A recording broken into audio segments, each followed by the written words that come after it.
Halo teman-teman semua, kenalin, aku Arinto Raffiridho Pratama. Teman-teman bisa panggil aku Arinto. Aku mahasiswa Perencanaan Wilayah dan Kota Fakultas Teknik Universitas Gadjah Mada angkatan 2023. Di sini aku mau bahas satu permasalahan yang berkaitan dengan mata kuliahku, yaitu teori sosial dan pembangunan. Oke, di sini permasalahan yang bakal aku bahas adalah cerita dari Sulawesi, sang raja nikel Indonesia dan dunia. Untuk itu, langsung aja yuk kita ke pembahasannya. Nah, oke teman-teman. Jadi, beberapa tahun terakhir ini perubahan iklim itu adalah salah satu ancaman yang terbesar di dunia. Mengapa demikian? Karena dampaknya itu sangat luas, kayak kenaikan suhu, habis itu peningkatan permukaan air laut. Nah, itu tuh berdampak pada jutaan orang yang ada di seluruh dunia.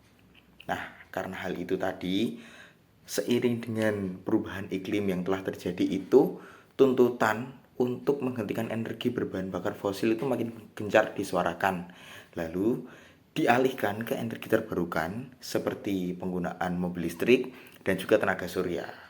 Nah, salah satunya tuh di Indonesia yang berupaya keras untuk menghadapi perubahan iklim tadi dengan kekayaan alamnya. Nah, di sini Indonesia manfaatkan nikel karena nikel ini sebagai salah satu bahan baku yang penting untuk pembuatan baterai, mobil listrik dan juga tenaga surya itu tadi. Untuk di Indonesia sendiri, nikel itu menjadi salah satu yang terbesar di dunia, bahkan yang terbesar di dunia karena 52% dari total cadangan nikel global di seluruh dunia itu ada di Indonesia, yang pusatnya ada di Pulau Sulawesi. Oleh sebab itu, melalui pemerintah mendorong untuk investasi besar-besaran dengan program hilirisasi nikel untuk memenuhi permintaan global. Nah, lalu di sini pemerintah Indonesia itu meresmikan Indonesian Morowali Industrial Park atau IMIP di Morowali, Sulawesi Tengah pada tahun 2013 lalu. Sekarang, IMIP sendiri memiliki sekitar 10 PLTU dan juga menguasai dari 50% produksi nikel di Indonesia.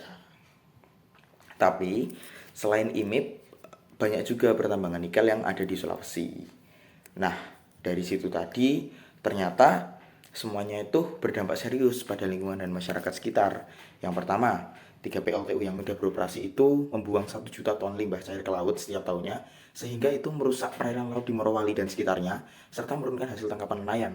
Nelayan pun jadi harus mencari ikan di tempat yang lebih jauh. Lalu selanjutnya, di pulau-pulau kecil kayak di Pulau Kabaina, Pulau Wawoni, dan di pulau-pulau lain di Sulawesi lainnya, terdapat banyak juga tambang yang merusak alam, yang merusak hutan, mencemari sumber air, dan juga membuat udara di sana menjadi terganggu.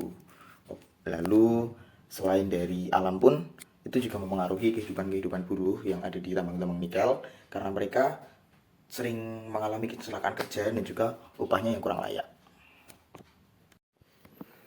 Oke, setelah membahas tentang permasalahan-permasalahan yang ada di sana, sekarang kita akan membahas solusi apa sih yang bisa kita berikan. Sebagai mahasiswa PWK, di sini aku akan memberikan solusi-solusi spasial. Yang pertama, penetapan zonasi yang jelas. Zonasi ini sangat penting untuk membedakan area perumahan, industri, dan lainnya. Nah, dengan zonasi yang teratur, kita bisa mengatur pembangunan secara terencana sehingga tidak ada tumpang tindih yang dapat merusak lingkungan atau mengganggu kehidupan masyarakat setempat. Yang kedua, pemberian zona konservasi sebagai buffer zone atau zona penyangga.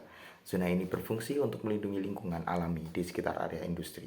Dengan area ini, dampak negatif seperti polusi dan kerusakan hutan bisa kita minimalkan, serta kita juga menjaga keberlanjutan ekosistem dan sumber daya alam. Yang ketiga adalah pembangunan bendungan tailing untuk pengelolaan limbah buangan. Bendungan ini dirancang untuk menampung limbah dari proses penambangan, sehingga tidak ada yang mencemari lingkungan sekitar.